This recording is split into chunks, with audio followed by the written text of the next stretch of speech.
বাড়ির ভেতরে পানি, প্রিয় সন্তানকে নিয়ে বাঁচতে তাই মা ছুটে চলেছেন নিরাপদ আশ্রয়ের খোঁজে।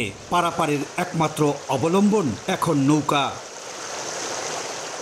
তীব্র বেগে পাহাড়ি ঢল ঢুকছে জনপদে, তলিয়ে যাচ্ছে একের পর এক গ্রাম।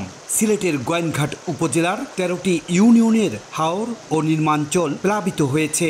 সুরমা, কুশিয়ারা, ডাউকি, সারি ও সারিগাং নদীর পানি 5টি পয়েন্টে বিপদসীমার 1 মিটার উপর দিয়ে প্রবাহিত হচ্ছে।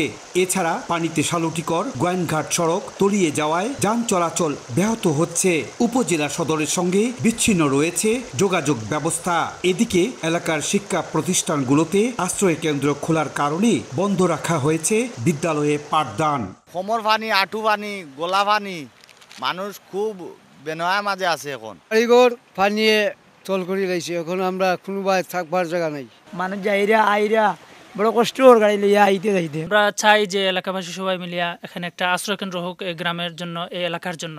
স্কুলে যে আশ্রয় কেন্দ্রের মাঝে যাদের বাড়ি ডুবে গেছে তারা এসে পড়েছে, এজন্য আমরা চলে এসেছি। এদিকে পাহাড়ি ঢল ও ভারী বৃষ্টিপাতে সুনামগঞ্জেও বৃদ্ধি পাচ্ছে নদ নদীর পানি। এতে নদী তীর উপচে বিভিন্ন হাওরে ঢুকে পড়ছে পানি। প্লাবিত হতে শুরু করেছে নির্মাঞ্চল। আগামী 72 ঘন্টা এসব নদীর পানি বৃদ্ধি পেতে পারে বলে জানিয়েছে পানি উন্নয়ন বোর্ড।